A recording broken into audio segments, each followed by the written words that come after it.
What's going on, everybody? Welcome to the Crocs and Hot Pockets podcast. My name is Knackers. Today it is February 20th, 2022, and this is episode number 172. Coming at you with the big fat cocks. Home of the beacon mic, we have BishopGP and MiddleAgedStream. Jimmy, what's going on with you today?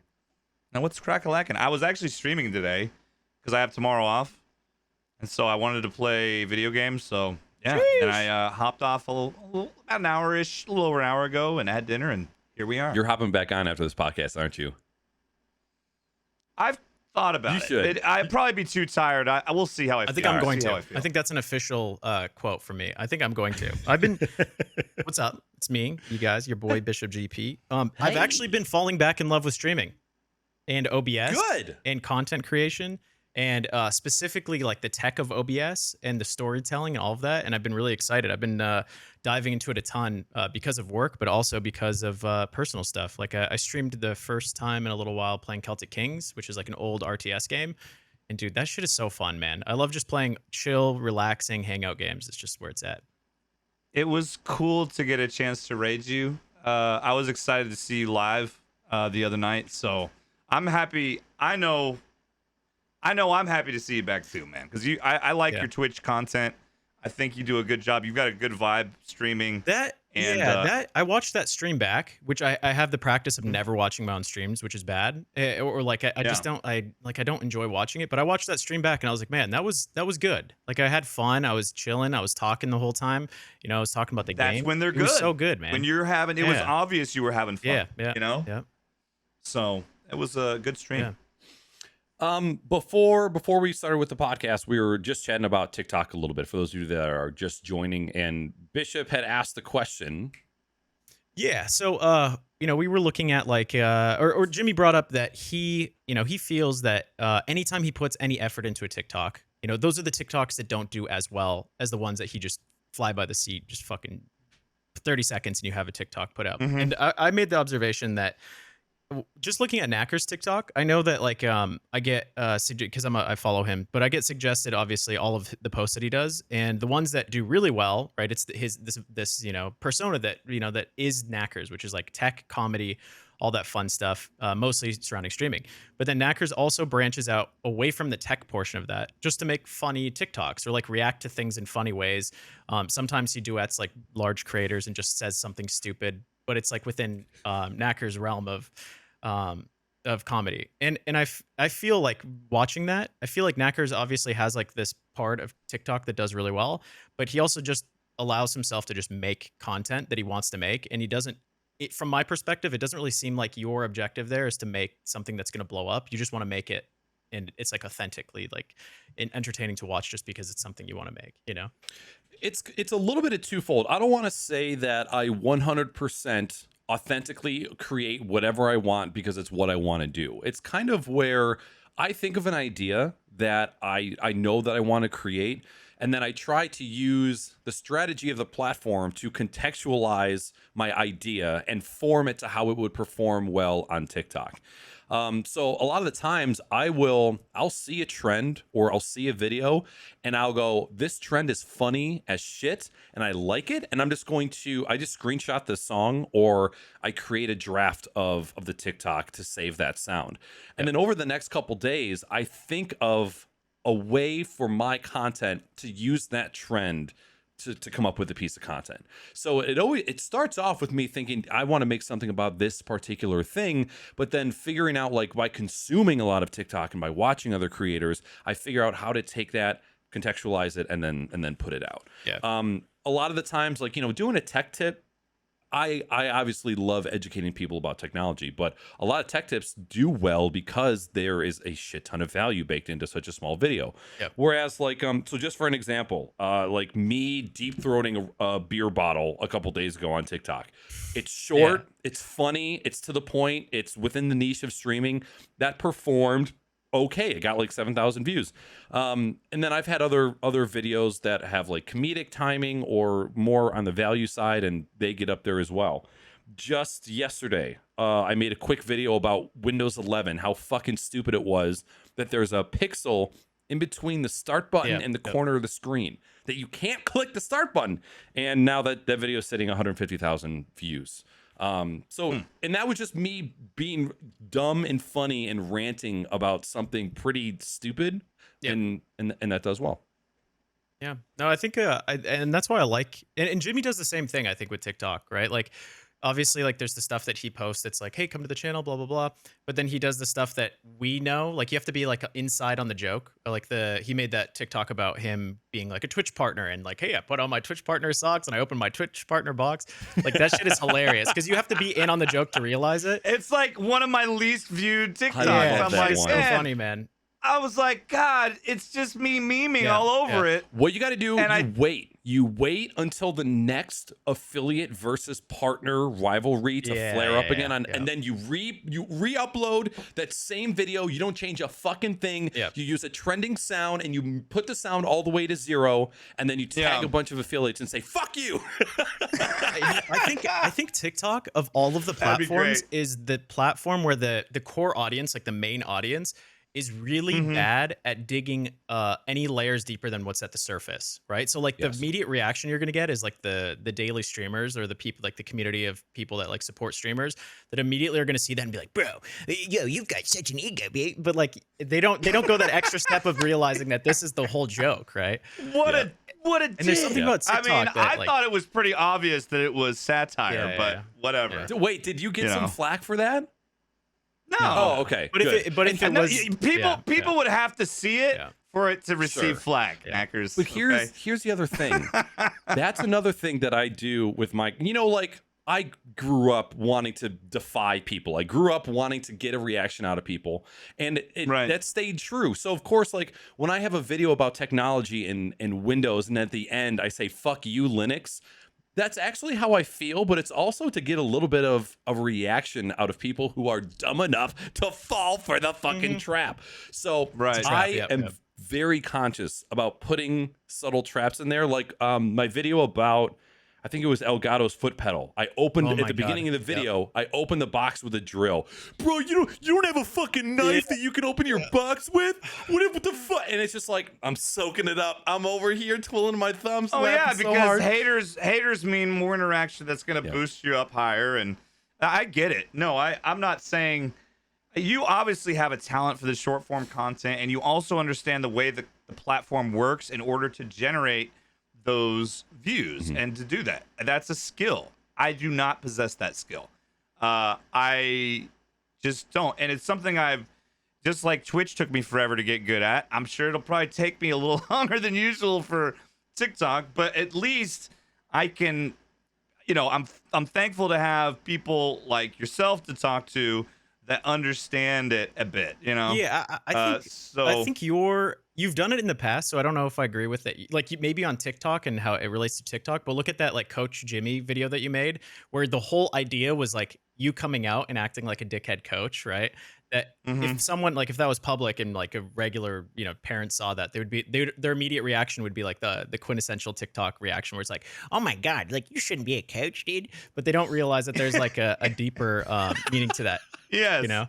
But yes. Dude, this guy teaches our children. This is the future of our nation in the hands What of an this guy. asshole! What an asshole. Oh God. Did he just throw a dip can at that guy? But going back to, I want to bring that, go back to like what you guys were saying with Knacker's video, the most recent or second most recent or third, whatever it is, but with the Elgato foot pedal. So that video, and I think something that is unique to your tech tips and your tech breakdown, in general, tech YouTubers, whether or not there's relative to streaming, but tech YouTubers generally are trying to make their shit so fucking perfect. They're trying to have like a special knife to open every box. Every little step has to be so unique and so perfect to the experience of like unboxing that nothing is like subject to like them getting blasted for doing something wrong.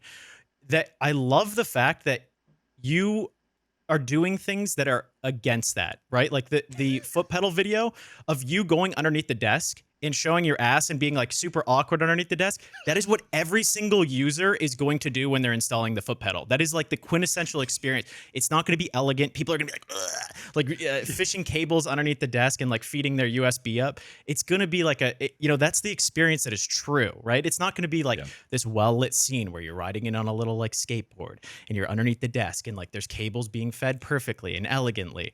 It's a shit show. Like you're going to be in or dirt. no cables at all. Yeah. The reason I'm gonna piggyback off of this just to say one of the reasons I think you've had so much success on this platform and a skill you have also that I don't, not just has nothing to do with the algorithm on TikTok, is that you've always been very, very expressive, physically and also with your voice, which is the perfect recipe for any type of short form content. Yeah.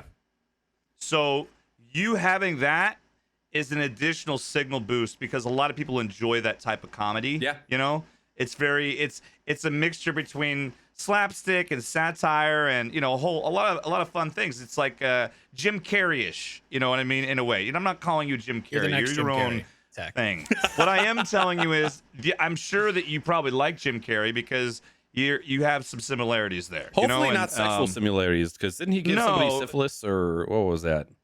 Hepatitis C? He gave somebody I have something. no idea. Anything. Did he really? I think he gave an STD to How do you know these things? Weenie. It was herpes. Yeah, he gave herpes to somebody, and then she committed herpes? suicide. Oh, no shit. What? Oh, my God. All right. I've never heard of this. Yeah. Don't watch Knacker's content. All right, I'm Googling it. Are you even an ally, Jimmy?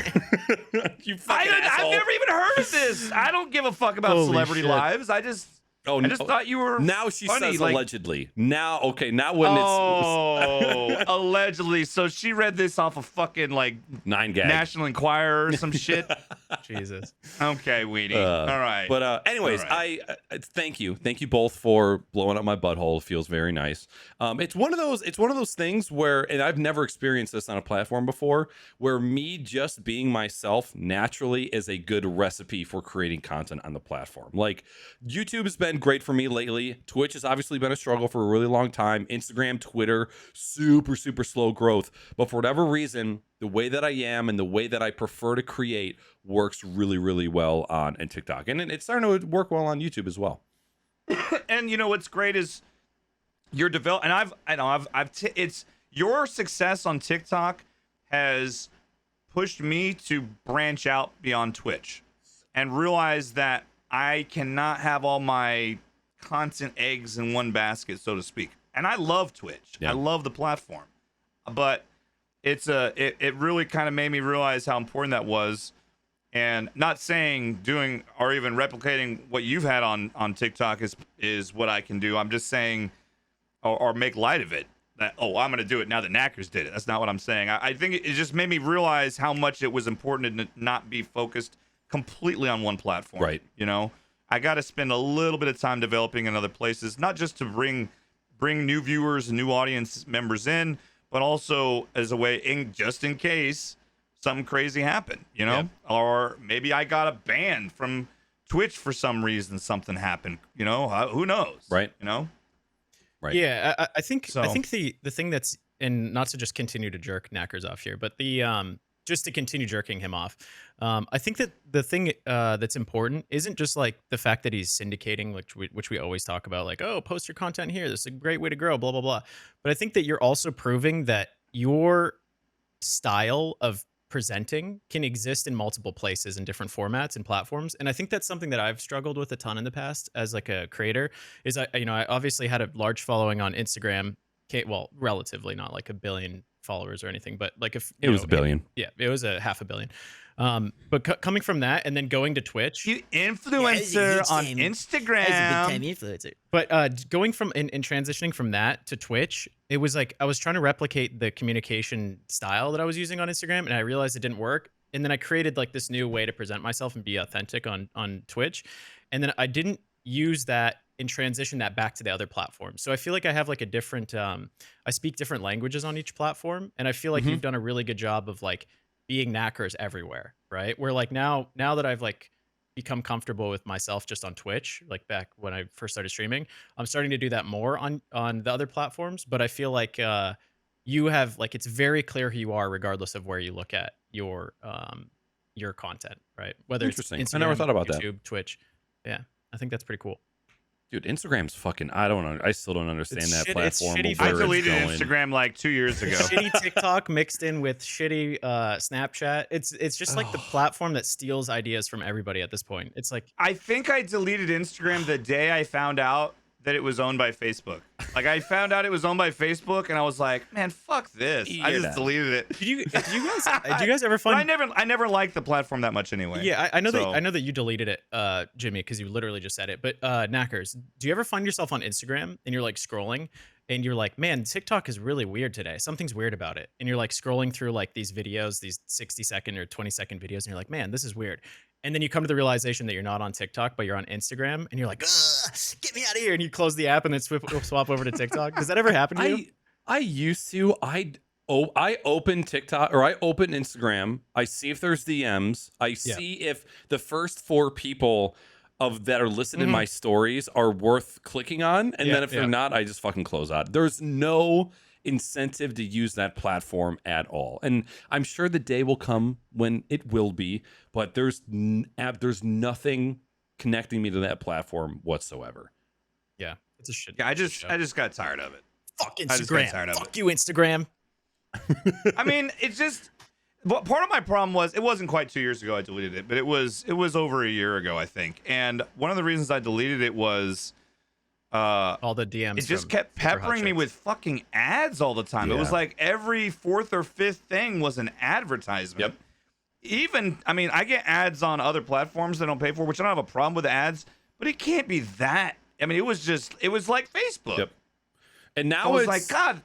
And then I found out it was owned by Meta or whatever the fuck you call it. not only are there ads scrolling through pictures and videos, but when you're going through stories, every 5th story is an ad. And now there's like companies will add 4 stories, so you have to click through 4 stories to get on. It's like Jesus Christ. It's a shit show, man. You know what actually drove me off of Instagram was and I've mentioned this on the podcast before, but how many fucking bots there are. There are so many bots. Not only bots, but almost everyone that you like interact with is cheating the system. Like they're buying followers, they're buying impressions, they're doing some background bullshit where they're like trading like for like or promoting someone else's profile.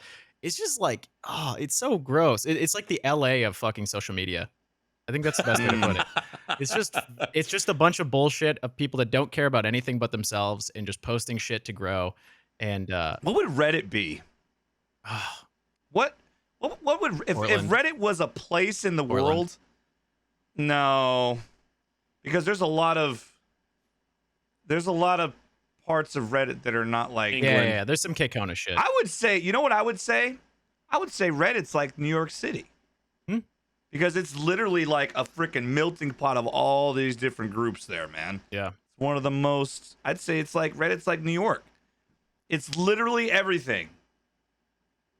Yeah. Do you I agree with agree? that. I think I'll allow it because I think there's some. Okay. Yeah, I'll allow it. Judges? I've lived there. Okay.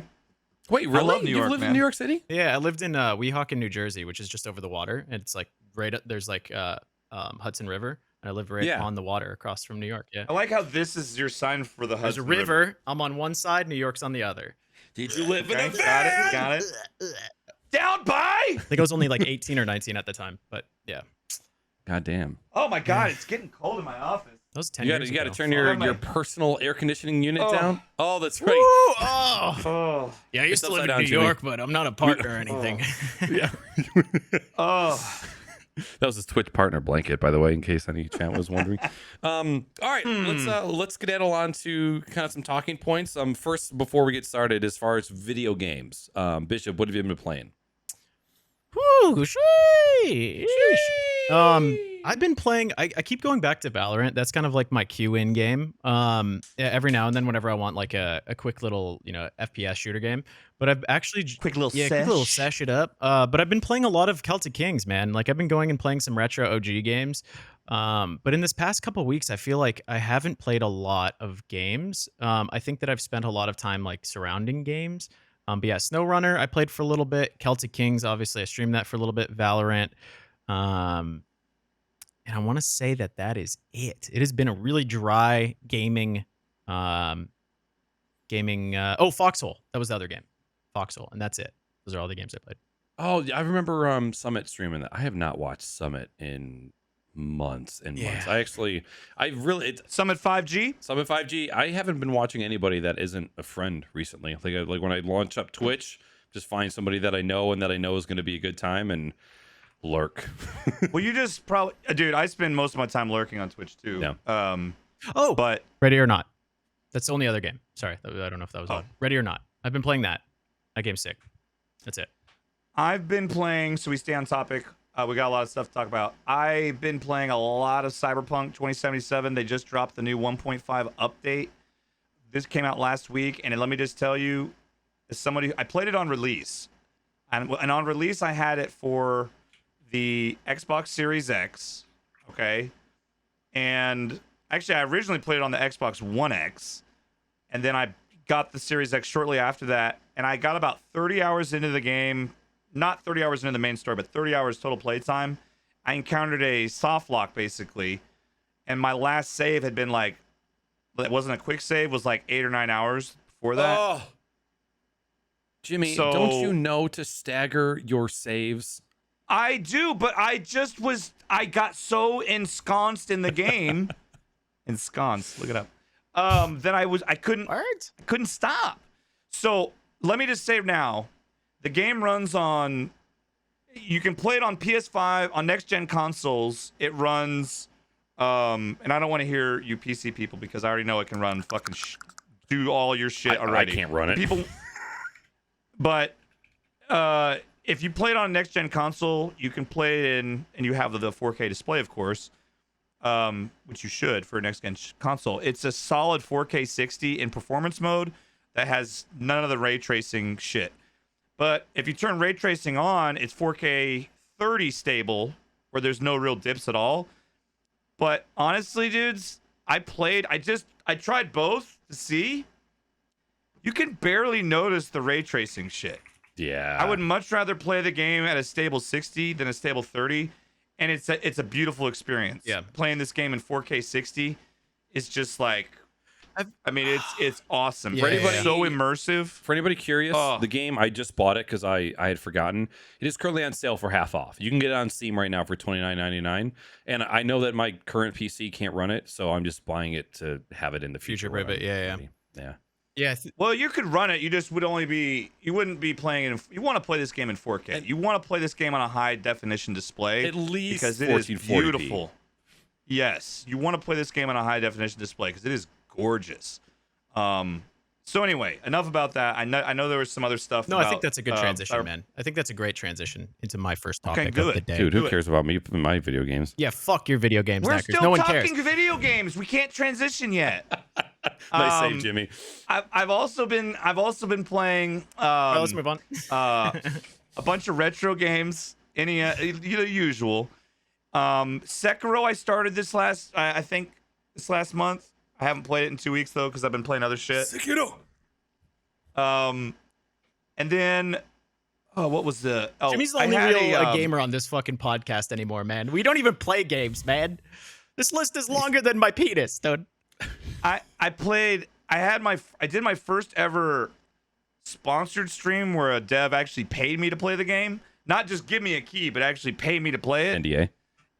And well, I can't talk about that, but I can say they pay me to play it. I have to say that. But I will also say that the game that I played was amazing.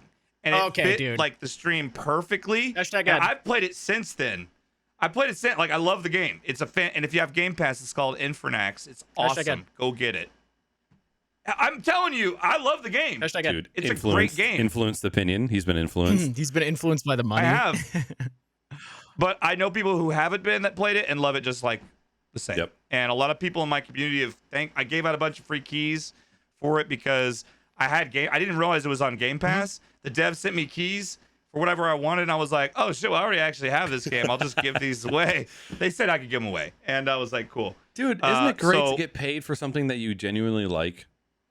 It was an amazing feeling. And I'm grateful that I'm in an opportunity where I can do that, where I can say, wow, I could sit down and play video games for 2 hours, and a company is going to pay me to do that. And it's playing a game that I really actually genuinely enjoy, that I'm going to beat this week because it's that much fun. And it's like got a lot of replay too, because there's like all these different endings.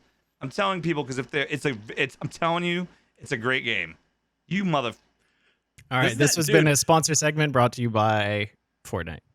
The amount of comments on my Elgato videos, on my Beacon videos about like you got the mic for free. You're just saying that you don't even like it that much. You've only been using it every day for 3 months. I don't even think you enjoy it. You don't even like it in your setup, do you? Shill sheep. It's like, okay, do whatever. I don't give a shit. Yeah, it's fun. Yeah, I know Knackers and I both got our Beacon stuff for free, right? I had about $1,000, probably $1,500 worth of hardware before that is sitting over there, and I'm not getting paid to use this shit. It's so fucking, it's so easy, Neither am man. I. It's so convenient. Hashtag ad. All right, the ad segment of this stream is now over. We're gonna transition to Knackers games. I have been playing 2 games. One is Dying Light 2. And for the first like 10 hours, we were playing on controller. And then last night, Weenie's like, you know what? Or she was going to give keyboard and mouse a try. I decided to give it a try as well. It's actually much, much better on keyboard and mouse than it is on controller. This game is not. Aren't most games that are FPSs? On what? Or first-person games? Isn't it a first-person game? Yeah. Yep. But with all the jumping and parkour and just like the general combat, yeah, I guess there's a lot of movement in it. Yeah, it just felt, the first one felt better on a controller, but this second game is very clunky. It is not Really? Yeah, it's a little bit of a disappointment, but the game is still fun. Wow. I'm still enjoying it. We're still enjoying it. And then I've also been playing Battlefield 2042 because I do like it. It's a hunk of shit. And there is so much wrong, but it's okay. I really enjoy it. It's okay. I used to be somebody who might make fun of someone for liking a game that's been so panned, but I have had moments in my past where I've liked a game that has been very much panned. And if you're enjoying it, that's all that fucking matters. Yep. I'm happy that Enjoy it. I have some friends that are willing to shit on it with me as well. It's gone a lot better, and I'm finally able to push at least 40 to 50 frames with my $1,700 computer. Did you watch that video that I sent you where the guy set up the settings? Because by default there is, and you can't change this in game, but ray tracing is enabled by default.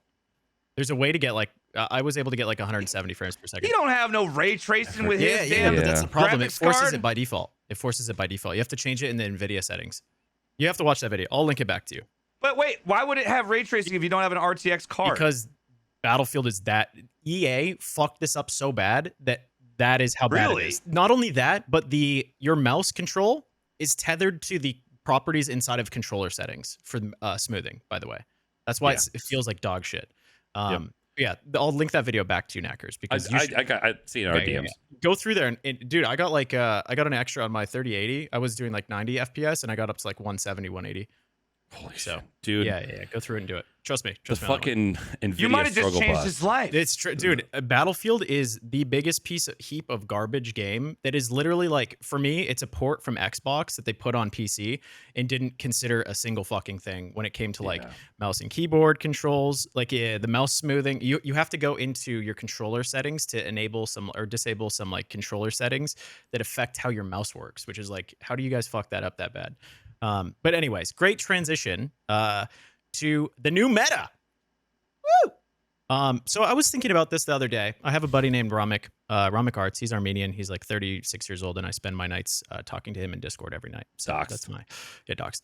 So Ramik and I, he's always looking for games for us to play, and he always talks to me about like, hey, Bish, there's this new game. I'm like, okay, let me take a look at it. I look at it, and I'm like, I don't really want to play it. And I don't know what it is now, but I feel like my intention of playing games that are coming out has completely shifted away from new releases. Like if there's a new release that comes out, I look at it and I don't look at the date that it's coming out. I'm like, okay, 6 months from that date, that's when it's going to be playable. And I feel like Battlefield, a good transition from that. Cyberpunk, over COVID, we had like 5 or 10 games drop that were just fucking bad. Like they were just awful.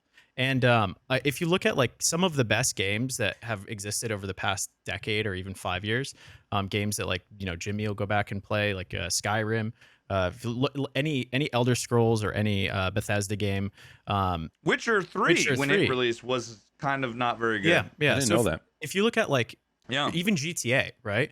A lot of bugs. There's so many games that have dropped that have been like these massive titles that have been overhyped, and playing them right away almost ruins the experience. Like for me, the Cyberpunk experience was ruined from like the in like initial bugs. the initial bugs Yeah. to the, it was almost ruined for me. and I think No Man's Sky. I almost said fuck it. yeah, No Man's Sky Because- is another great Oh example. my god, dude. Yeah. Dude, they just dropped another huge update. Yeah. And I feel like I'm other the day. kind of player where I will dedicate when a game first drops. When I'm interested in a game, I will burn out on the game. I'll play it for 100 hours when it first comes out, and then I'll start getting annoyed by like little nuances. And I think that's what happened with Battlefield too. There were so many nuances with that. That's like a special. I think Battlefield and Cyberpunk were equally as bad on release.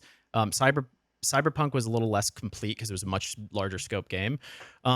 But Mhm. now, like Icarus dropped as well, and my buddy Rami wanted me to play Icarus, and I was like, you know what, Rami, no, I'm not going to play it when it drops because I know for a fact that if I played the Force today, it would be better than when it came out, right?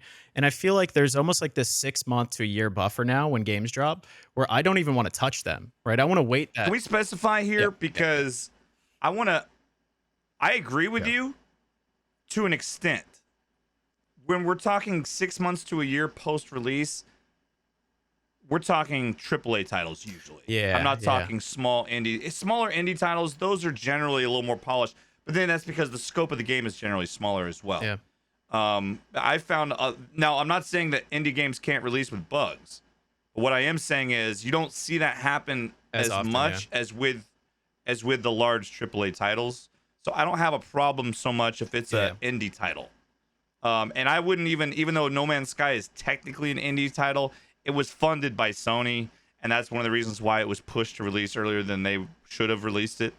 And I know that they because of NDAs and everything else, I'm sure the devs team at Cyberpunk knew that game was not ready for release, and the publishers pushed them to release it because of we need to make this money around the holiday season. It turned out to be a big mistake, obviously, Yeah, it's been a struggle for games recently. And I it's hard to say whether that's us getting old and just paying way more attention, or if things have actually changed, right? Like are our attention span shorter? Are our standards higher? Do we look at games and go, man, this was really a flaming piece of shit when it first came out? Or did we just have more tolerance for shit back then yeah. because our computers are shit?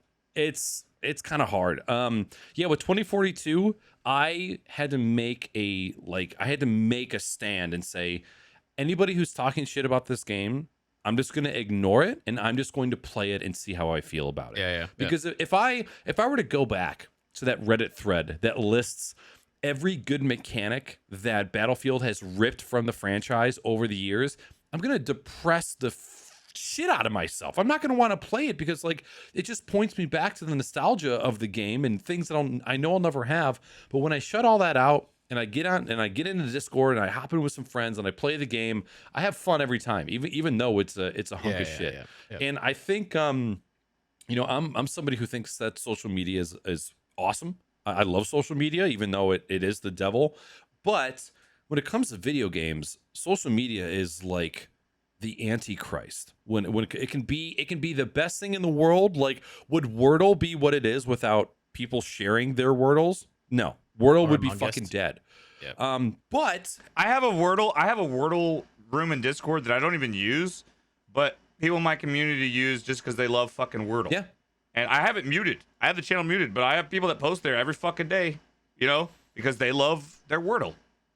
And it's like, I'm like, why would I not give people a chance to do that? You know what I mean? Oh yeah. So it makes you appreciate it, but at the same time, you're just like, man, I wish that I could form my own opinions before my opinions are made for me. And it's not like you're reaching out trying to feel like, hey, I need somebody to tell me how I feel about this game. It's a subconscious thing. You're scrolling, you're reading. Like, shit. It's like a perfect example. Star Wars movies. When I first saw the first two newer Star Wars movies, I'm like, you know what? These are good movies. They're good. They're fun. They're not really meant for me, but they're still great. And then you go onto YouTube and there's a 25-minute video why the throne room lightsaber duel is the stupidest duel in the history of lightsaber. And it's like, okay, well now I fucking hate it because I feel like I'm an idiot for not realizing that it was dumb. But the fight in the throne room was pretty fucking cool. I thought that fight scene was awesome. And I did just watch at work. I put on every Star Wars movie, all the originals and all the sequels. I just put them on straight through. One day was A New Hope, Empire, and Return of the Jedi. And then the other ones I can't remember their names. So I'm like, you know what? They're good movies, but you can pick it apart if you really, really want to. You can pick any movie apart. Yeah. You know? Except, but yeah. Question. Yeah. Oh, go ahead. Except Roadhouse. You can pick that movie apart, you idiot. Roadhouse. movie sucks, man. Move on. It does. Hey, Suck. have you tried? It's Have you actually not tried even that playing? great of a comedy. Have you tried playing Battlefield by yourself? God, I don't play any multiplayer games by myself. That's just asking to have. I want you to play it by yourself. You don't play with yourself. He doesn't play with himself, man. He was raised in a very conservative type of home. Okay. It took 5 people. Yeah, it takes the village. They don't play. They don't play with themselves. Everybody was in the basement together. You know. They're in the basement selling essential oil oils to parties, each other. man. You guys know what's good. So I was getting frustrated playing Battlefield, and I couldn't put my finger on like there's all of the problems that were happening. But I was in the same boat. Knackers was like, I'm kind of having fun, and I don't know if I'm just like being led by like the, by like I formed my own opinion of why I didn't like the game. But at the same time, I was like, what is going on? Because I enjoy playing this, and I'm playing it every night. But then I'm ending up getting frustrated, and I don't know what's going on. And what I realized is that I was enjoying the game because of the company and not because of the game. It was just something to play with people that I enjoyed, and we all liked the game enough to stick around, and like we played well enough to like have like a cohesive experience together. But the game really didn't matter. Like if we played Insurgency, we did that, and we had just as much fun. If we went and played old Battlefields, it was kind of the same thing. And then that made me realize I was like, oh.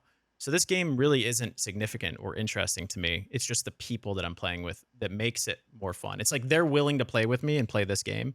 So it. Yeah. But do you think that is a game problem, or do you think that's a you problem or an us problem? So no, I think it's not necessarily a problem, right? Like the me playing with someone and having a good time isn't the problem. It's that I am covering up the fact that the game sucks, right, and continuing to play it because I think that the experience that I'm having is fun because of the game. But in reality, it's the people that are giving me that experience. It's all about the friends we made along the way. Yeah, exactly. But anyways, not to sway your opinion, I'm sure you like Battlefield. I still think that it has a long way to go. But, so long. Yeah. But anyone can enjoy the games. But I definitely think like going back to my main point of like giving games time. I think games, especially games that are survival games or building games, like Icarus or No Man's Sky. No Man's Sky, or what was the Viking one that was like kind of like 8-bit kind of style? Minecraft. It's kind of like Minecraft, but it was Viking ships. Valheim. Conan. Valheim. I think most of those games, if you just give them some time and don't play them, and get your if you could get that same group of people to have just as much excitement 6 months down the road than when it first launched, I think the experience overall would be so much better, right? And that's kind of where I'm at now. Like I look at games that are coming out, I'm like, man, let's just hold off. Let's not buy into the hype. Let's just wait until they throw a couple patches at it, and then let's play it when we don't have to hyper focus on things breaking. That's where I'm at. Yeah, I'm the same with you, man. I'm generally not buying games on release anymore. Unless it's a game. Like, here's a game I'm super excited about. Elden Ring's coming out next week, right? Super stoked about it. I will probably not be buying that game until summer at the earliest. 1, because of bugs, and 2, because I don't fucking have time to play it. I got so many other games to play right now. So I'm still behind on playing a Getting Over It stream, which I got to tell Knackers when I do that, so that way he can be there. Please. But yeah, I think that's one of the nice things about having a backlog, and at least when it comes to streaming, especially. If I wasn't streaming, I might have a different philosophy about it, but yeah, I think even as a consumer, like I'm still getting these games. You get a lot of value sometimes just waiting. Yeah. If there's a game that you're interested in, but you don't have to necessarily play it on day one because you probably have a lot of other video games to play, maybe say because you got Game Pass or something. Holy shit. That's hashtag not an ad. I pay for my Game Pass and it's worth every fucking cent. Dude, the amount of games that Weenie plays on Game Pass too, It is the greatest deal in gaming today, bar none. Bar none, baby. I think. We can skip the next topic unless you guys want to you want to throw it to Jimmy first, and then because I know that was like one of my topics and that kind of took up forever. Yeah, Jimmy. Yeah, Jimmy, throw it. Oh, Okay. You have the same. Oh wait, no. Yeah, go. I'm gonna talk about this one. So if I seem slow, I'm just gonna tell you my family and I all caught the Rona. Well, I think we got it from my son because he was the first one with symptoms. But we all got it. Now, fortunately, we're all vaxxed and boosted, but that meant I had to be off from work for like a 10 calendar days, which ended up being 8 work days because I got my positive test on a Monday. So I was gone Tuesday through Friday, the week before last, and then Monday through Thursday this last week. And then I came back to work Friday, and then this weekend, we have the holiday, of course, for President's Day, right? And so Monday's off. We have that day off. So it's a 3-day weekend. God damn. Yeah. So bada bing, bada boom. Bada bang, baby. Sheesh. And one of the only symptoms I still have is like brain fog. That's what I wanted to say. I have brain fog, and it's slow. Like if you've had it before, I feel like it's taken me 2 to 3 times as long to do the simple tasks that I could do very much quickly. And so I struggle also sometimes getting the words out that I want to say, right? So I'm a little slower than now usual. you know what so it's like to bear be with me me regularly. Yeah. Yes. Yeah. So anyway, so I got the Rona and the Ronies, Frog Ronies. Twitch also is doing something. My other news, and I can't talk a lot about it because they're of an NDA. Yo, we should really just change the name of this Hashtag podcast to NDA. To NDA. For the amount of NDAs But that we signed. I specifically asked because they reminded us at the start of the sessions that we weren't allowed to discuss the specifics, but we were allowed to say that we had done it. Okay. So I was like, okay, cool. So, but Twitch is doing a really cool thing. I hope they start offering it up in a broader scope. But they're doing professional development for partnered streamers.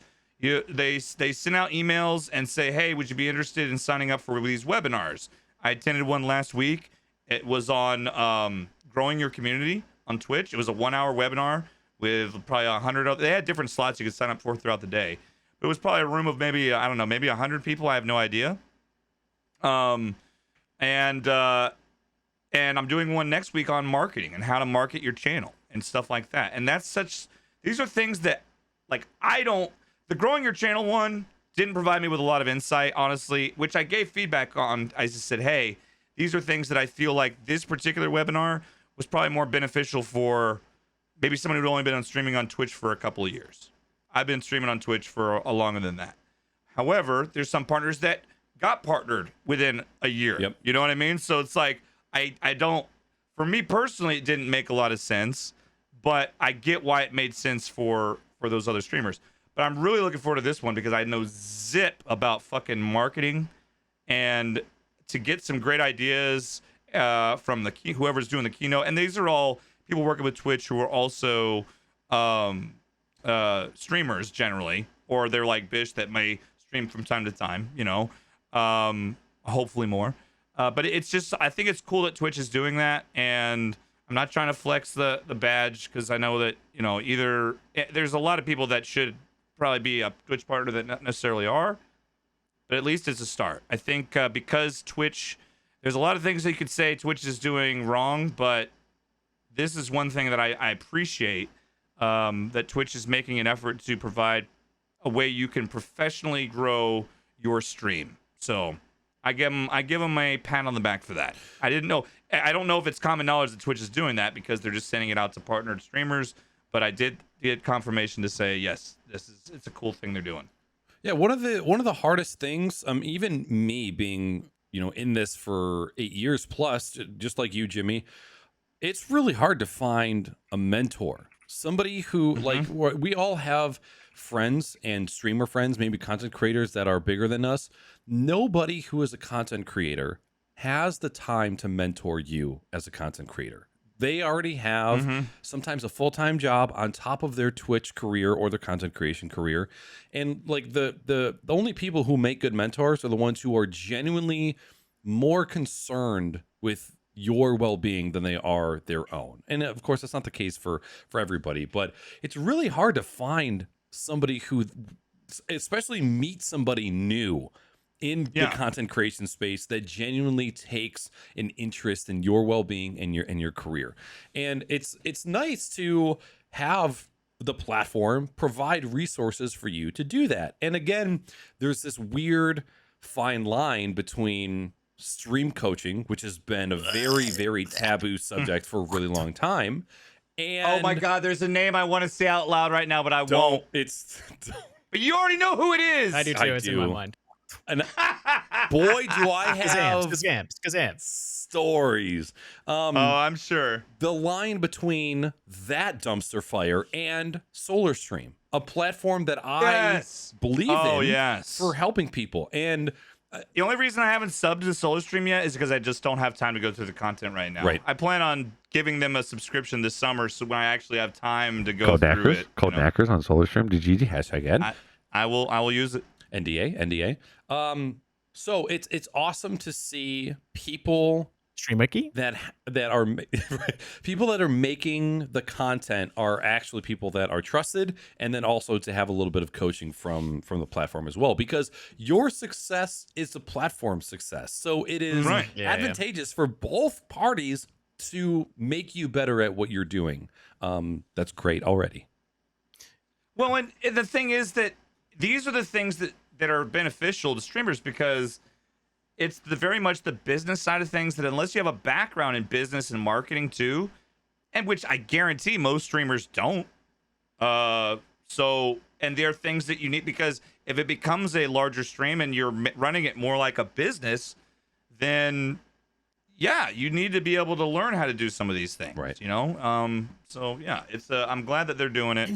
But that was it. The floor is now yours, Bish. Yeah. Real quick. Yeah, go ahead.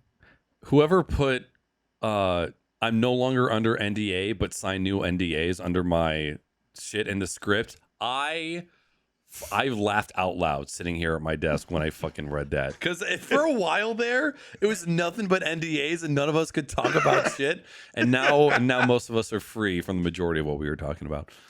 It is funny though. Yeah. That's the weird. It's weird too, isn't it? It's like we've all reached this new level that we hadn't in the past, but now we're all such fucking man. We can't talk about nothing. Dude, we're all NDA up in this. Podcast is gonna die because we can't talk about anything. We're just gonna be like, we can't even talk about it. Where it's all under NDA. We need like NWA shirts, but NDA. Yeah, that'd be sick. I want to get a hashtag NDA shirt for this podcast. I think that'd be great. Instead of run DMC, run NDA shirts. Yes. We're taking it.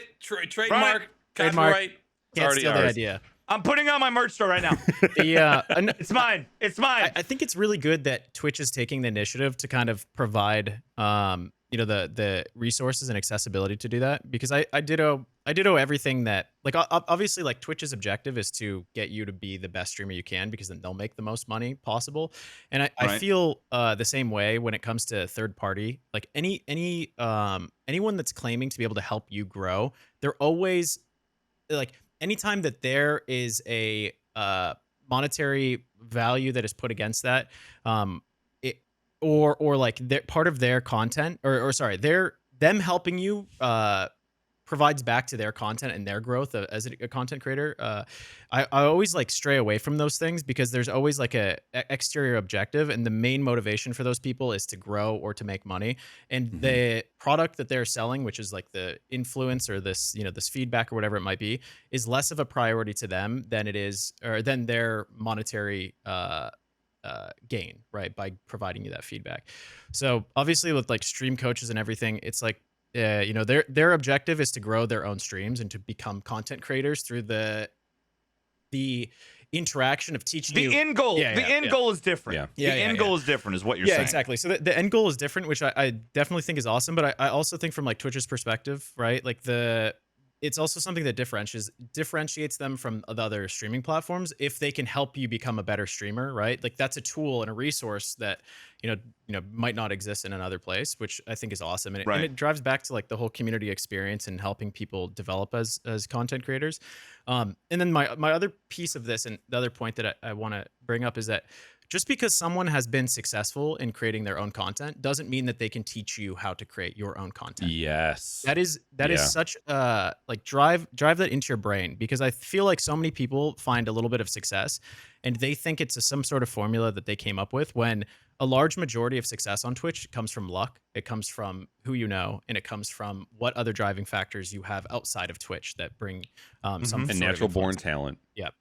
There's no like secret formula to becoming great. There's secret formulas to getting to a place where your content quality is great, and you're fixing some of the nuances of your stream. But when it comes to success, there's so many random occurrences and luck, and so many things that come into play that are outside of what someone can teach you.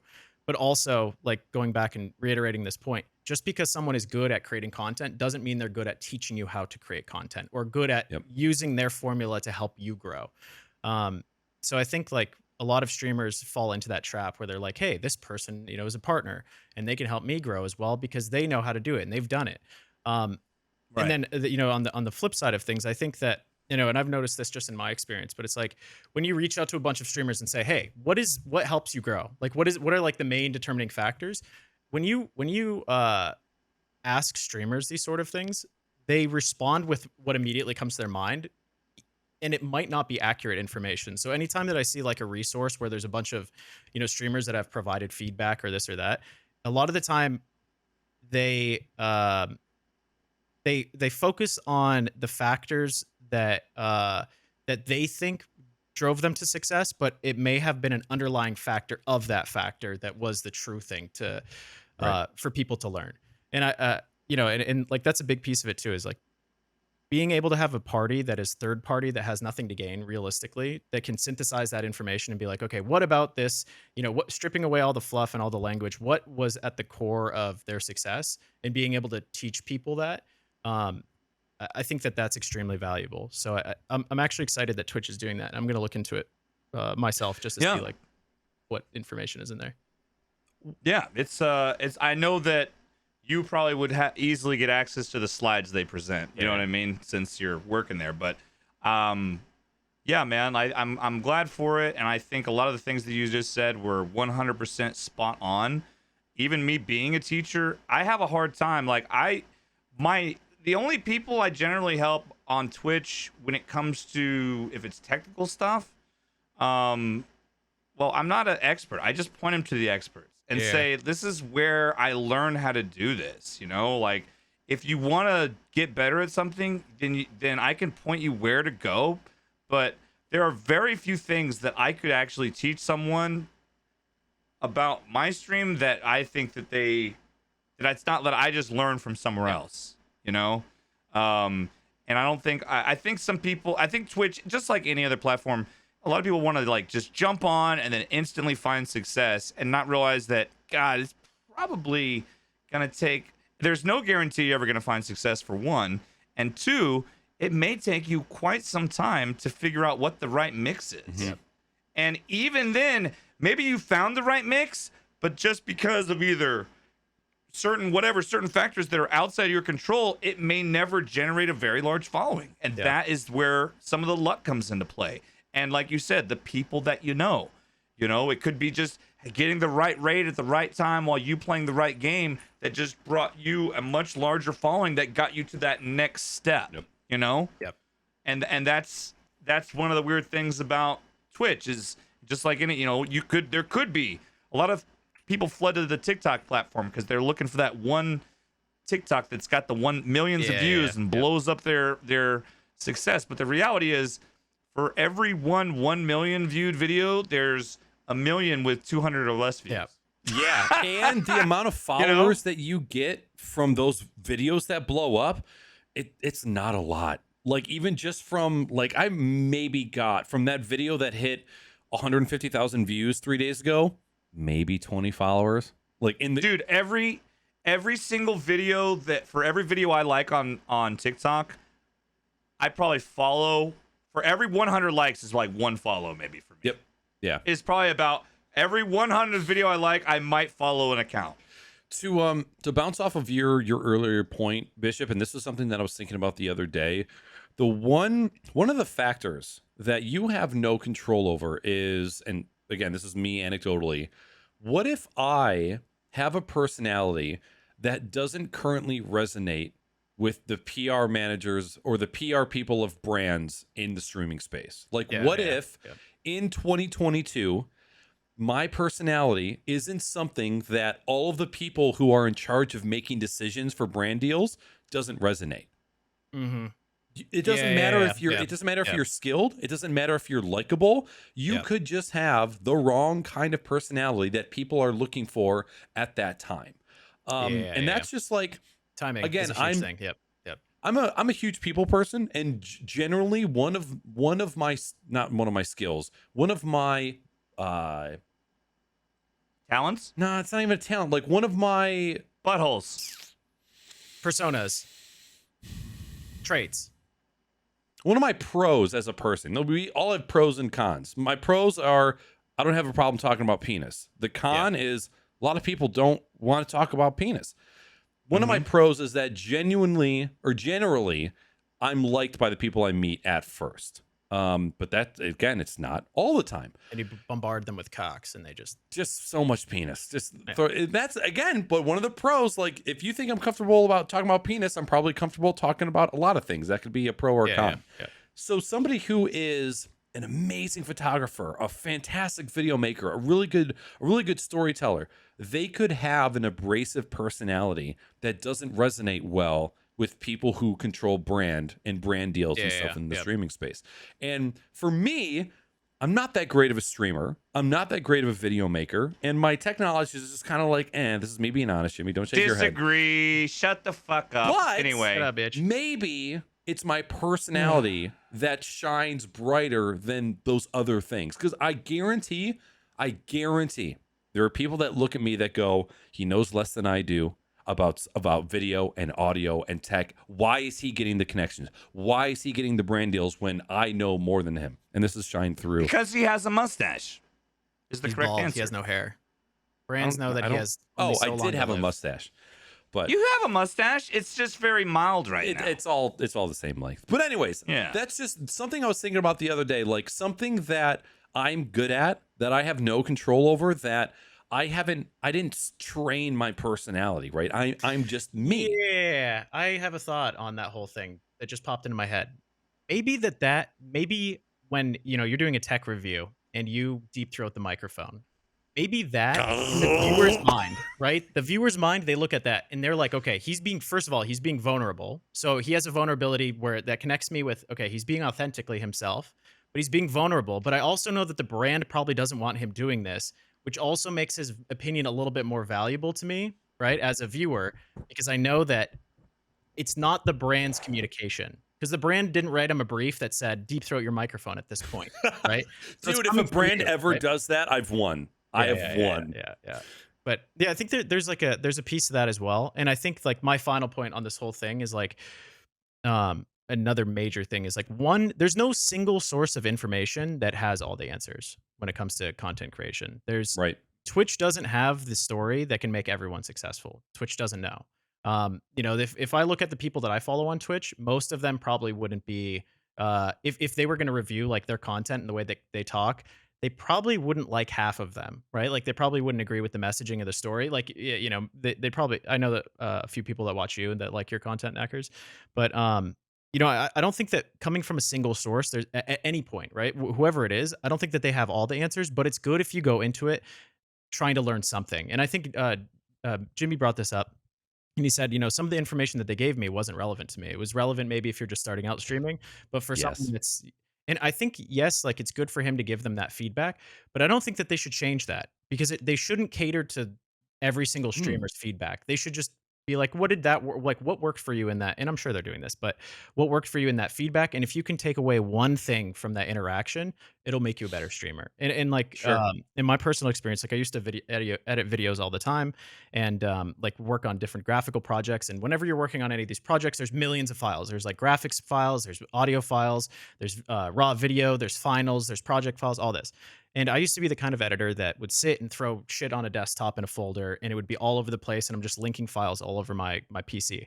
And I took a course that I wasn't really super excited to take, but it was this video editing course from the head editor of Saturday Night Live. And I'm like, I'm not really into comedy. Like, I don't want to be a comedy producer or editor, so I don't know how this is going to affect me, but I'll just go anyways.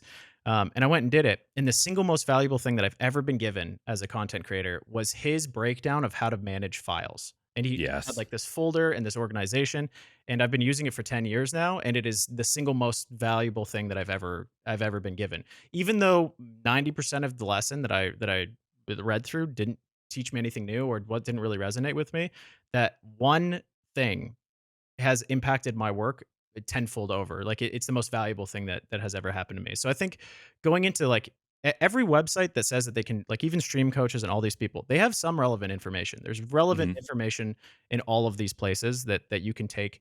But it's your job as a content creator to figure out what information is relevant to you, and then just activate against that and see if it works.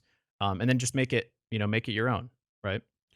Would you so going off of your point about relevancy and what points that all of these coaches and services offer, Mhm. 7 years ago, you could just stream on Twitch and you could make it, right? You could make a successful content creator out of yourself. Whereas nowadays, you need to market yourself. You need to be able to Yeah, advertise. You yeah. need to be able to be a social media manager. You need to be a video editor, all this stuff. Would you say that the need for some sort of guidance for somebody to get started as a streamer now not necessarily warrants, but gives coaching or gives these services that offer the baseline information a place to exist? 5 to 7 years ago, it was like, you don't need a stream coach. Just go live, learn about it, and then go ahead. But now, being a streamer is more than just going live, 5 days a week, and it's Yeah. so many other Yeah. things. And there's so many, like, if I were to, I could sit somebody down, somebody brand new, and go, if you want to start creating TikToks, this is the shit that you need to pay attention Yeah, to. You yeah. need to pay attention to video length, how you jump cut. You need to pay attention to trends. You need to pay attention to like. There's a good baseline of things that I could give out to somebody who Yeah, wants yeah, to yeah. start creating on the platform. Got it. But Got it. Yep. Got go it. ahead. Yeah. So I think I want to disagree with you. I don't think that you need those things to become a streamer. I think to become a successful streamer, you need to stream and you need to get lucky. I think that all of the things like video editing, creating TikToks, doing all this stuff on Twitter, all of these things that are like outside of Twitch driving traffic, those are all things that are increasing your odds. They're doing nothing to actually guarantee any success. They're just increasing the odds of someone seeing you and then driving that traffic back to Twitch or something like that.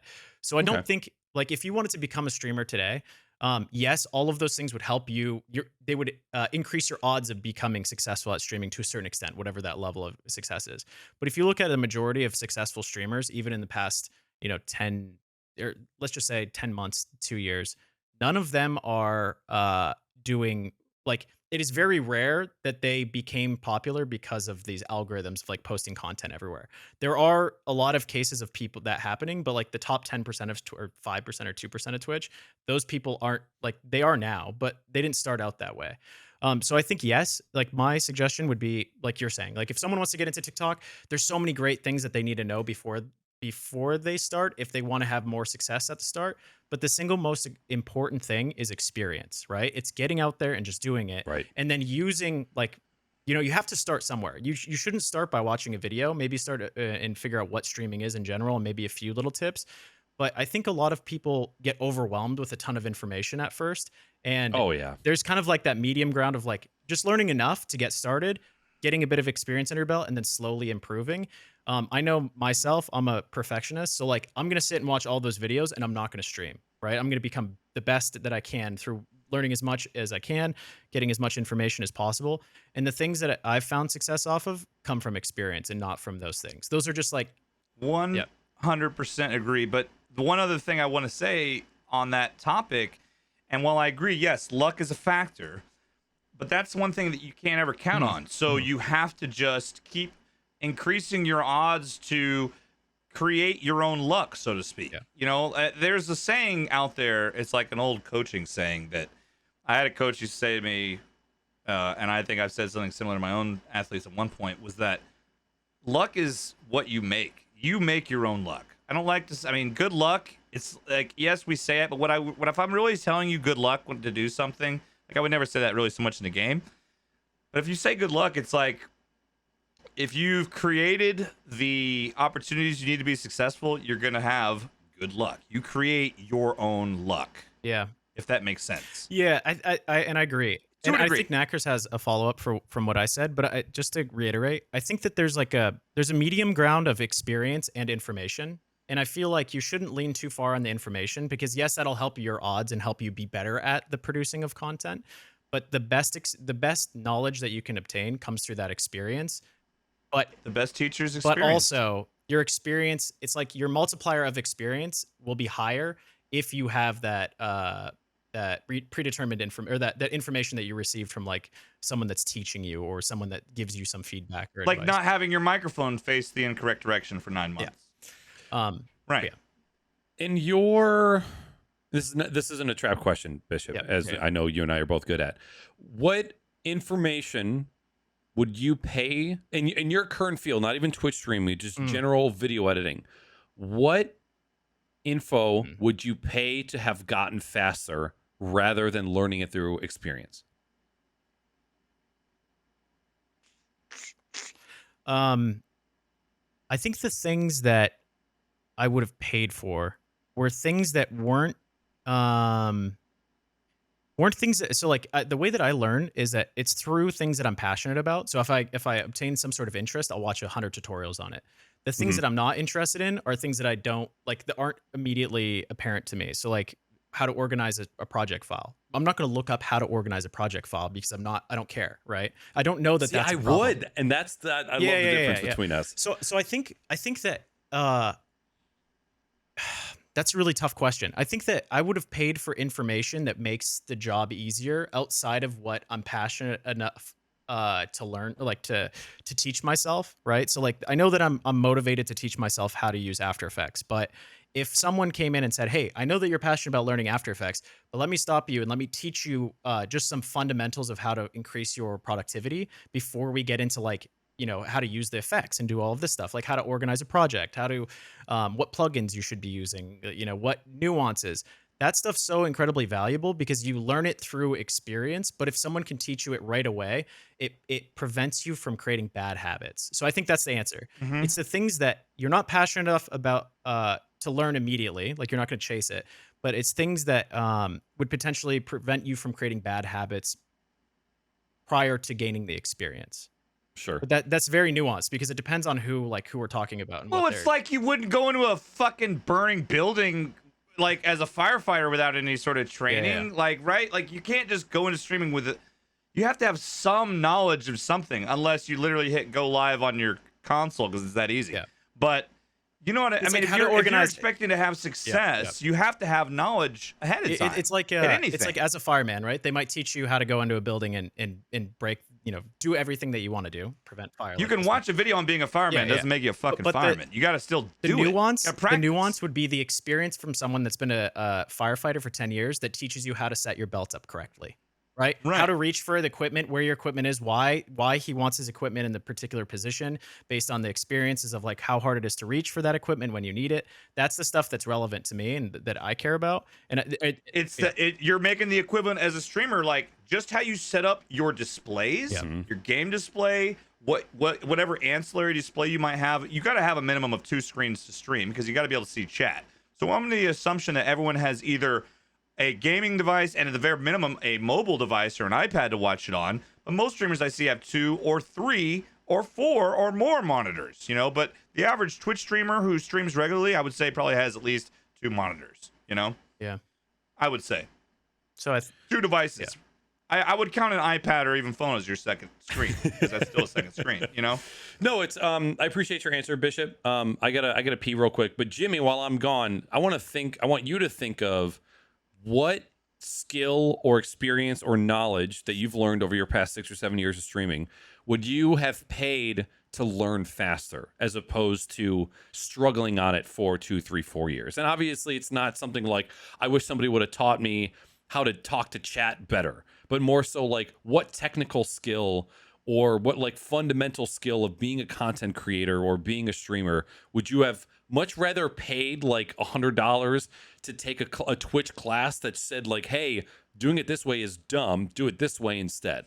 So Okay. think about that and I'll be right back. I think I already know. I'll wait for you to come back. I don't know my answer. Okay. I know my answer. I can answer that on from my perspective while he's gone. But I think like the things that I suck at, like organizing, right? Planning streams out, how to like prepare yourself, the steps that you need to take before clicking go live. So you're not like, oh, fuck, I forgot to boot my alerts up. Like a you know, whether it's, hey, you should have a list of to-dos before you go streaming and you just kind of jump down the list and make sure everything's running. You know, just like the day-to-day shit that most streamers don't care about putting the time or experience or creating like a workflow for. Those things are most important for like or sorry, those are the things that are most relevant to me when you What do you mean when you say a workflow for? So like What do you mean? how do you manage your start of your stream? Like there's a workflow that you have to go through when you're about to start your stream. Yes, I turning get. your lights Yes, on. I 100%. So like break So like I'll give you the example just to give you what my go through. Yep. The very short version is, so I got to set up all my apps. I usually do a little bit of testing. I'll test to make sure my mic is hot on OBS before I hit go live, because I've made the mistake of not testing it before and then come to find out my mic wasn't actually working, you know, because I just never bothered to test it. Well, I try and do that at least, you know, because I've been burned and you look stupid, you know.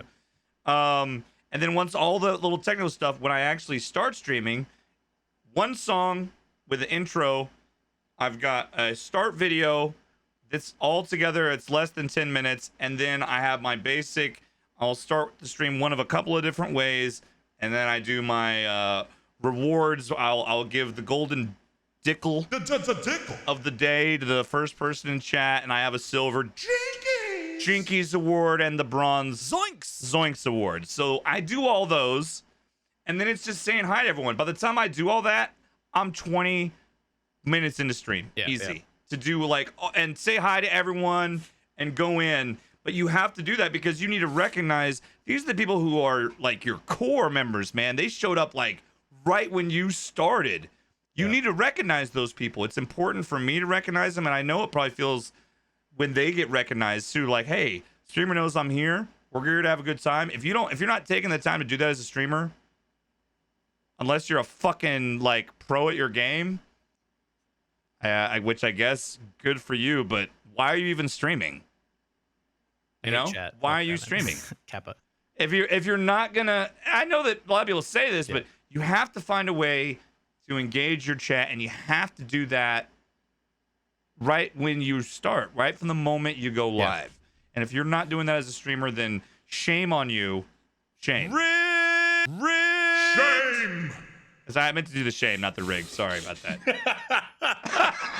I meant to do. Shame. I forgot which button was which because they don't have labels. Okay, You're ask forgiven. your question again, Knackers. Okay.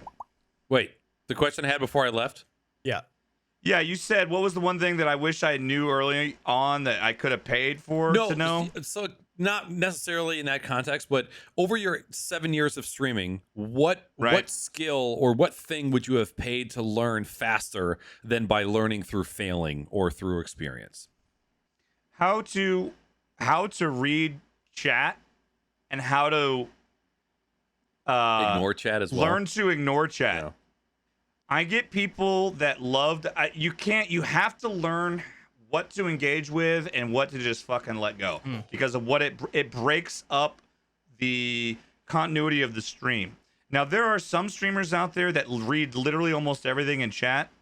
I personally don't know how they do it or why they do it, because sometimes it breaks up, but you'll notice the best streamers, some of the best, in my opinion, some of the best streamers out there, they know what they need to acknowledge and what they can just let go. Yep. You know? Yep. And that's a skill that takes time to really learn to do, you know? you just brought up a great point that was a little bit of a hot take controversy in the streaming space Okay. recently. So, Twitch made a change to where not all zero viewer hosts will show up as alerts. So now, and this begs the question. Oh God, sorry, cameras just froze there for a second. Obviously, as soon as Twitch made this change, people everywhere losing their fucking minds, saying every host counts. You know, it doesn't matter if it's 0 viewers or for 100 viewers. All hosts matter. All, What? I mean, it's trending. yeah, okay, yeah. I'm ashamed that I laughed at that. Hashtag But not my Come host. on. Hashtag not my host. Come on. anyways, All hosts. moving along. So the conversation is, okay, yes, it's nice to get hosted by people regardless. But my first thought is, okay, a lot of these people that are saying that every single host matters have never had 10 or 15 zero viewer hosts back to back to back to back to back with people that aren't even streamers doing the hosting. And I say this because I know that I was a person back then. Like, I can't imagine not replying to every chat message. I can't imagine not replying to every bit or tip or whatever. When it gets to the point where there is so much chat and so many notifications to read that it is taking away from your content, you have to start making decisions. You have to change what to filter out. And people who haven't experienced that yet don't understand that. And that's fine. But let me tell you, if you're a content creator, there will be a time, and you get large, you will stop acknowledging zero viewer hosts. And engorged. You will stop. Large and engorged. Yep. You will stop acknowledging $1 tips. They will, instead of being 5-second clips from fucking Starship Troopers, it's a little doo-doo that is half of the volume of all of your other alerts, because you can't, in good faith, respond to everything. And it was just like, it didn't. You'll raise your minimum bit from Threshold, 100 yeah, to 200 for text to speech because people want to spam your goddamn text to speech bot. Yep. Yeah, I think the important thing is like it's like the context of what that formula is. Like, people don't it takes a lot of time to come up with a formula or a workflow, like I mentioned, or how I worded it, for a lot of these things. Like it's like a playbook, right? It's like when you're playing in the NFL, there's a playbook of how to do things, right? And how to manage things and how to, each little nuance of Twitch streaming. And I think it's pronounced nuance. Nuance.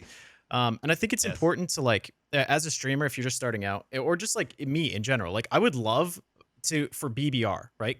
Going back to your point, Knackers, one of the best people I've ever seen stream on Twitch and manage chat alerts, communicating with chat, was BBR.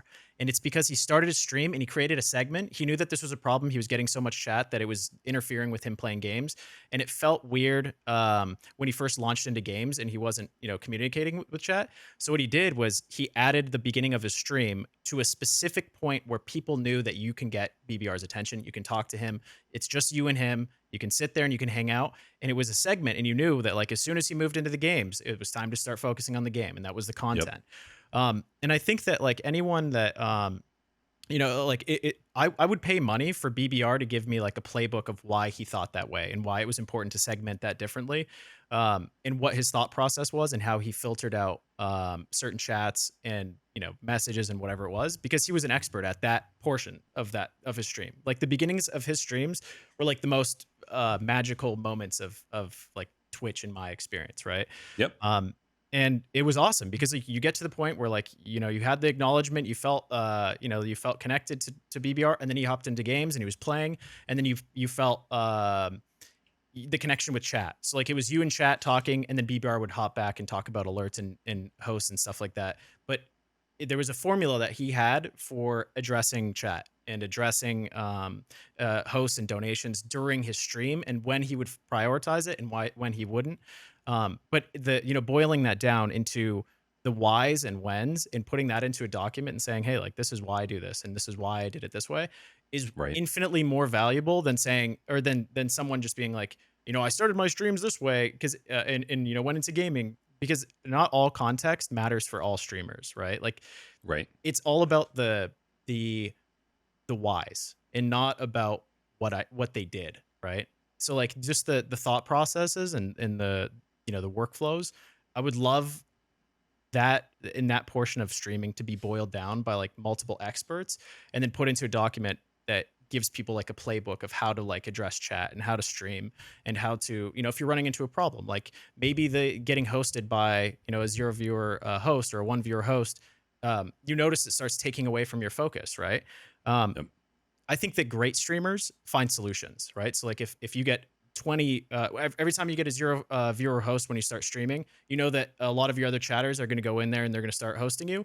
So maybe you have a segment at the beginning of your stream where you're like highlighting the people that are hosting you. So you want people to host, you want to reward those people, but after that segment moves on and we're into the next part of the stream, you're turning that alert off, right? Yep. You're making me feel bad, dude. I just fucking turn the alerts off. No, yeah, just turn them off. No, don't feel bad. I don't have them anymore. Yeah. I don't have follower alerts anymore, and I don't have like 0 or 1 viewer host alerts. Yeah, anymore. you don't have to. You don't have to. Now, if you raid me, whether it's a one, I don't care. It doesn't matter. If you raid me and you're the only, if it's just the streamer coming over, the alert's gonna go off because you took the time. But the host stuff, I just had to turn off, and it wasn't because I didn't find a way. I couldn't scale it anymore. Yep. I couldn't scale and handle all the interruptions, and it just made more sense to just focus more on. But I get what you're saying, like. But for in my particular case, I just had to decide at one point I had to turn them off. Yep. You know, You don't have to have them, man. It's weird, right? It's weird. Here's another mini segue. As a content creator, now that I have started to take a little bit more time away from Twitch and focus on other platforms, it is, you have this networking kind of vibe where a part about being a tech or a part of being a content creator or a streamer is about networking. And you think that it's such like a foundational part of being a creator is that you have to be in the space. You have to communicate with people on social media. You have to raid. You have to be a part of other communities. It gets to a point as a creator where you literally do not have time to watch anybody else. You do not have time to consume content, and you have to really boil it down and only focus on yourself. And that's weird because we all grew up as content creators thinking that was a must. You had to be available, you had to communicate with other people, you had to networking. Right.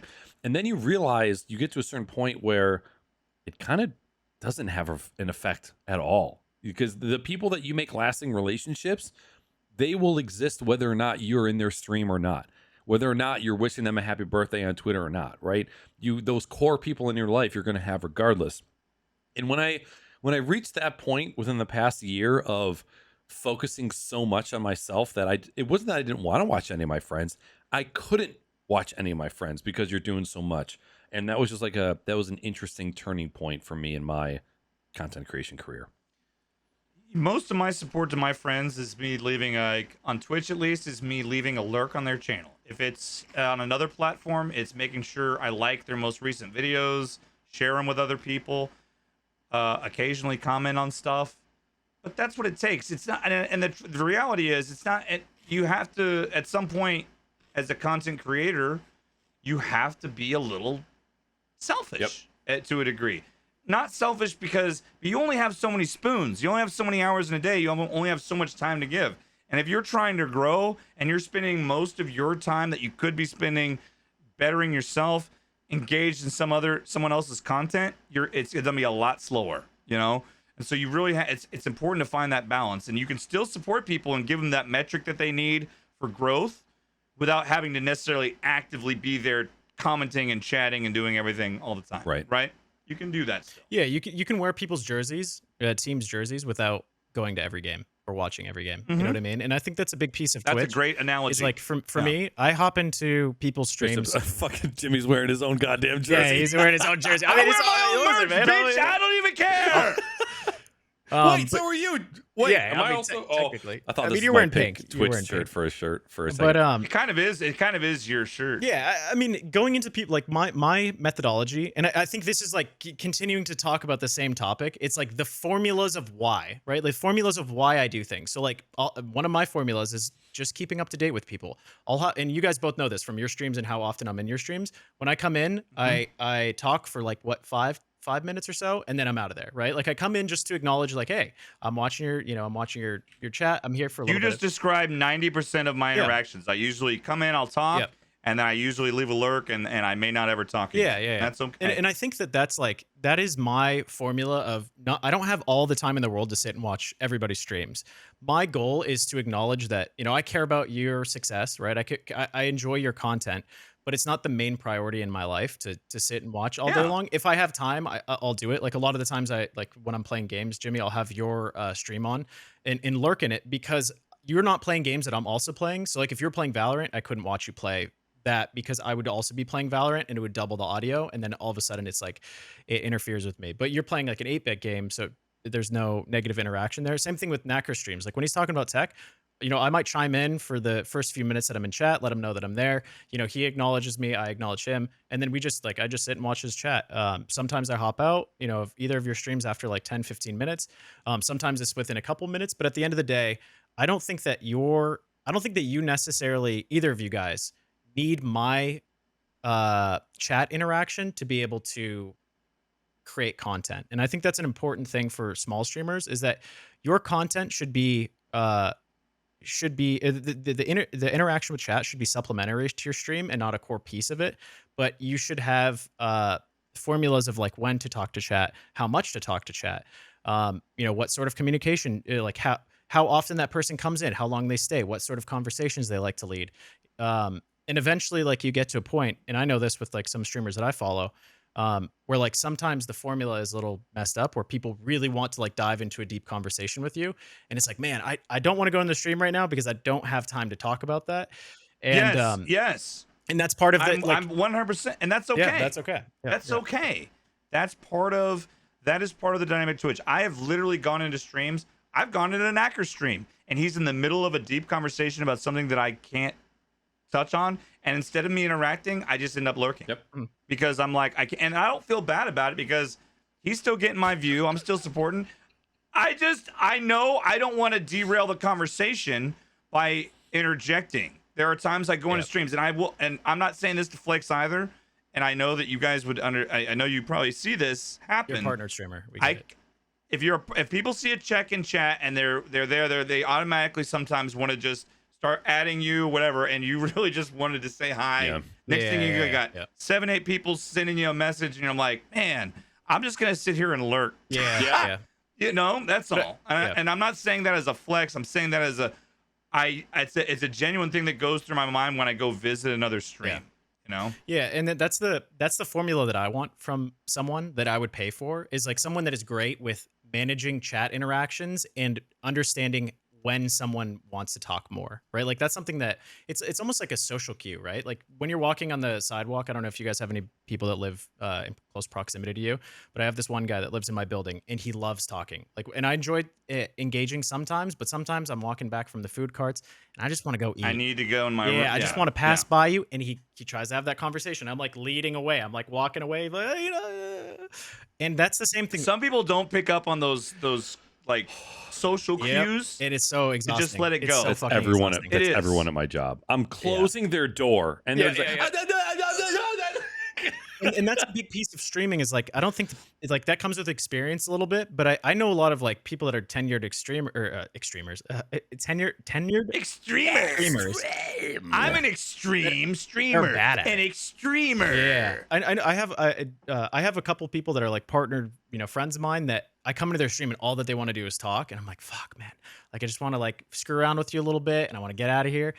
Dude, just let me suck your dick and then smoke a cigarette. I just and I feel like And I've been guilty of that too, because I've been in I've had some of my own like idols that and they come into my stream and I'm like, oh my god, it's Future Man Gaming in my stream right now. poggers. Holy fuck. And I'm like, This is a guy I was watching before I was even streaming. And now he's in my stream, like didn't even raid me, just came to hang out for a few minutes. Yep. I'm trying to give him his space, you know? But at the same time, I'm like, by the way, you guys follow Future because he's fucking amazing. I'm trying not to like, you know, you got to find that happy medium, you know, and realize, oh, it's where that imposter syndrome kicks in a little too sometimes when that happens. Follow Future Man Gaming on Twitch. Yeah, absolutely. Follow He's Future Man amazing, Gaming. dude. I love that guy. He's awesome and just a great. You're not gonna get anything right all the time, but if you have a formula to rely on of like how to like test the waters, that's where you want to be. Like those are the documents that I want. Like I want everything over documented for me and have like a breakdown of how to do the things. So the things that I'm shit at, I don't have to come up with that formula. And that to go all the way 360, that's what I would pay for, is formulas from great streamers of things that they're great at. Yeah. Hell yeah. So a stream coach. I think a lot of that is like what's on SolarStream. A lot of what you just mentioned, I think, is actually on SolarStream in video format. Really? There's a lot of great things from great streamers on that. And like I said before, the only reason I don't work with him in any way like Knackers. I'm not affiliated with him, but I can attest for how Loco is as a person, as well as some of the people that have contributed content to that site. And the fact that I know it's not a money grab too is a lot of the core stuff that you would need right when you're starting out is available for fucking free. Right. Yeah. You know what I mean? All of those people, all the people from Streamer Square, they have spent the last 5-6 years creating all of that content for free. Yeah. It's awesome. Hashtag ad. So now for you, hashtag ad. I'm going to get a subscription when I go to this, like I said, when I have some more time off, when I have time to view that content, because I really want to break some of that stuff down. What a Streaming, man! baby. 2022 in the fucking streaming world is kind of nuts. Yeah. It's still very much the Wild West, but there's still other things that have just been like solidified in the space, and it's still very, very interesting to be a part of in today's world. Dude, coming back. So my job at Twitch, and I had these as topics, but we can speed run them. Obviously, I don't want to go into crazy details, but like one of my jobs at Twitch or at Twitch Rivals is building the OBS kits for the events that we do. So like we'll do an event where we have 60 participants, all 60 participants are streaming, and I'm the guy that gets to build those OBS kits. And through that that is so it's so sick, cool, man. It's so much fun. It's amazing. You know what's amazing about it is that I wouldn't have, and I think streamers get stuck in this a little bit, but they don't mess with their OBS kits once they're good, you know? So like you have like version whatever, 1.0, and you downloaded a few plugins, you got the 1.0 of those plugins, and then you just kind of built your scenes and you didn't really, you haven't updated shit. Like it's just been the same forever. And like even going to me, like I built a kit out, and as I went, I had V1 and it just continued to be V1 all the way until like, I stopped streaming. And through this process, of the work that I do, I've realized, like, starting from scratch, I've realized how many fucking amazing things there are that exist when it comes to streaming. I just recently, if you check out my Twitter, Bishop was here on Twitter, hashtag ad. If you check that out, I just found out, hashtag ad, hashtag ad, follow me. And I found out that you can now, there's a process and a workflow, and it's very like hard. It's not hard. It's a little difficult to do, but there's a new workflow that allows you to mix audio per scene. So you can set like for instance, when we go live, if we have a starting screen for this podcast, the next screen that you can see all of our faces, you can bring in all the audio without having to touch your mixer, which is amazing because you couldn't previously do that. You could set sources per scene, but you couldn't mix between with like ramps or like audio changes between each scene. You can now do that, which is really cool. But through this process, through my work, I found all this really amazing shit that exists now. And I'm like, holy fuck. Like, I wish that people would like take a step back and realize like how far streaming has come, even in this past like 2-3 years. And then in parallel to that, it's like OBS is amazing now. And there's so many fucking amazing plugins that are being produced every single day that make streaming so much easier. There's so many workarounds of like bullshit that we used to do with 1,000 different scenes and embedded scenes that now you can just do really simply. But in parallel to that, with OBS being really easy to use and a bunch of tech, hardware, like look at all the hardware that came out this year. Like a lot of the stuff that we're using, like these Beacon mics and the Beacon hashtag.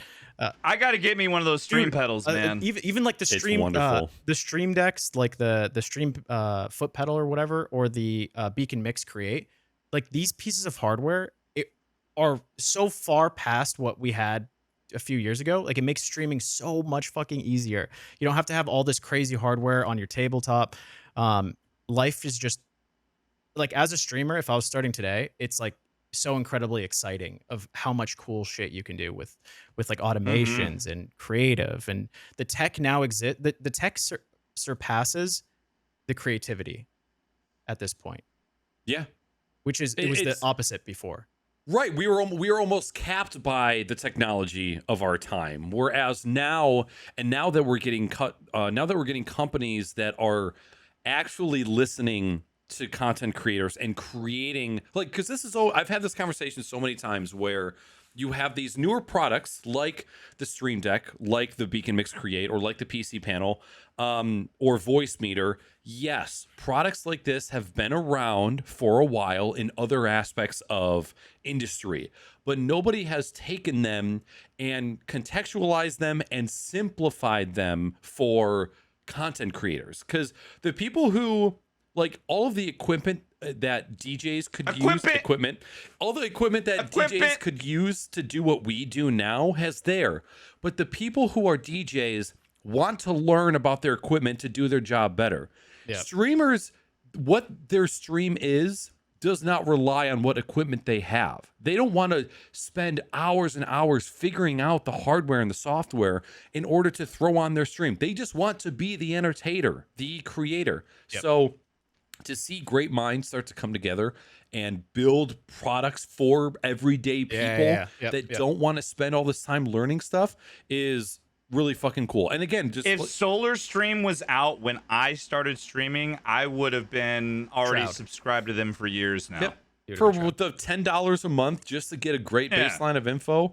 But again, for just dual PC audio, the fact that you can buy a $200 device and then two 3.5 millimeter TRS cables and do dual PC audio with submixing, with fucking crazy. Yeah.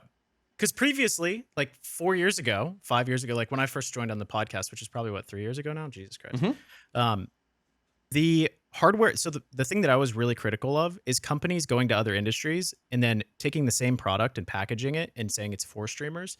Nowadays, we have hardware that starts for streamers and then is created for content creators, and a new product that has a lot of like these features. But like looking at like the Beacon mic, right, or the Beacon Mix Create, or any of the other new hardware that's coming out, it's like it started as solving a problem for streamers and for creators, and it stole technology from other industries in order to make our job a lot easier. And it's like, dude, this is so sick. Like, I'm so excited. I've never been actually so excited to come back to streaming and to like build OBS kits and do all this stuff than now, because even since the beginning of this year, stuff has come so far.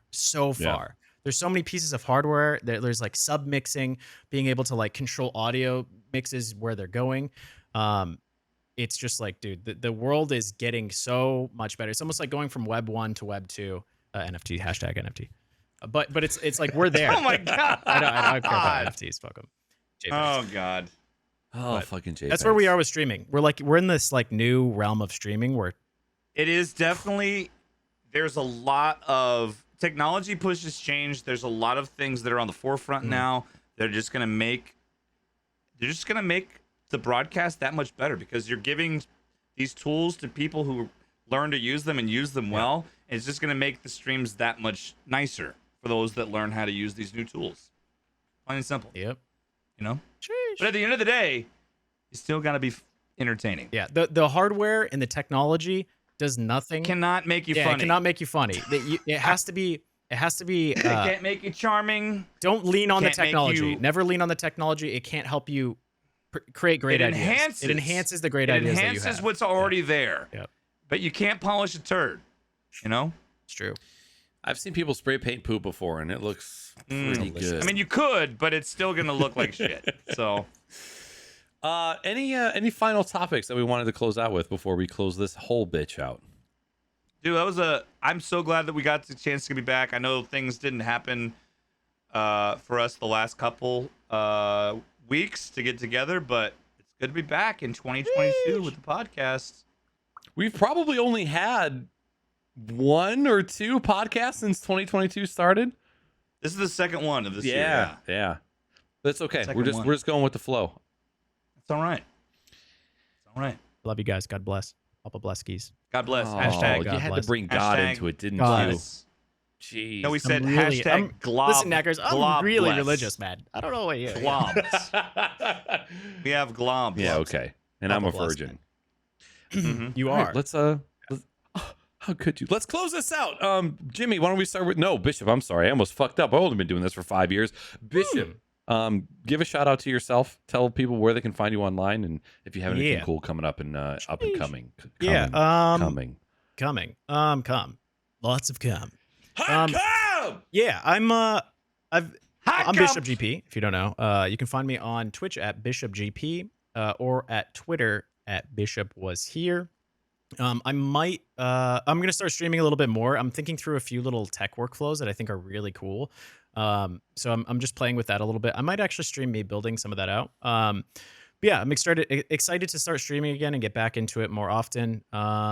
And those are the places you can find me. And I'm just chilling vaping if you want to hit me up or ask any questions. And then I think sometime this week, I'm going to make another tutorial, or I'm going to make a more detailed tutorial, I think, explaining how to do like the sub mixing per scene on OBS, because it's kind of complicated, but it's a really cool little feature and tool. So Did you also see that Elgato, there's now a Bar Raiders plugin? I'm sorry, it's pronounced Elgato. Yeah, come on. Elgato. Elgato. There's a Bar Raider plugin where you can put apps and then you can raise and lower the volume of different apps, like if you had within the with a Stream Deck. beacon. Yeah. Oh, does the beacon sync to that too? Do you see like the changes? No. There's No, currently got it. no Stream Deck integrations with Elgato at all, which is I think with probably by design. Yep. Yeah, sorry, that's right. With Beacon, yeah, because if you release a product that has to be controlled by another third-party product in order for it to be good, did you make a good product? Yeah. Man. Jimmy, go ahead. My name is Jimmy, also sometimes referred to as Jimbles. At least that's my alternate persona beer character on twitch.tv. You can find me at twitch.tv/MiddleAgedStream.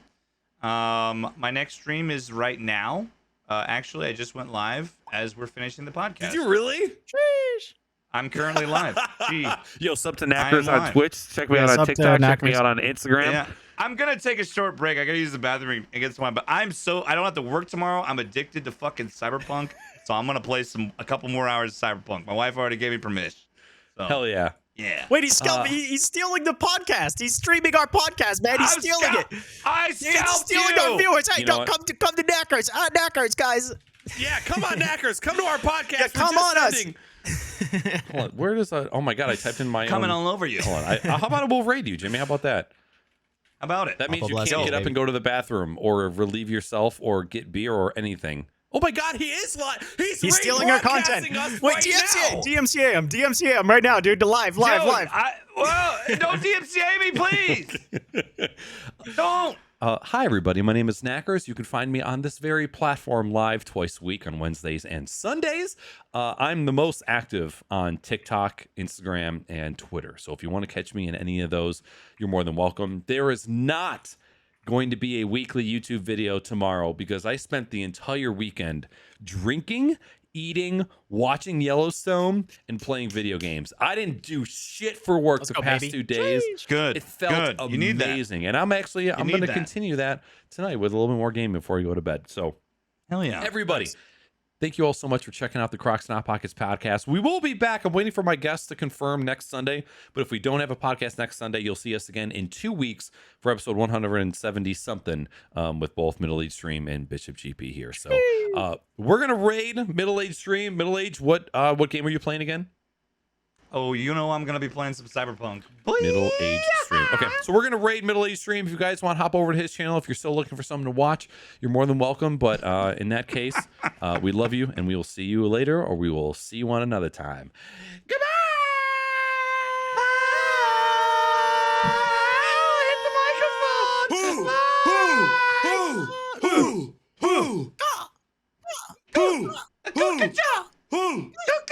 I love you. God bless.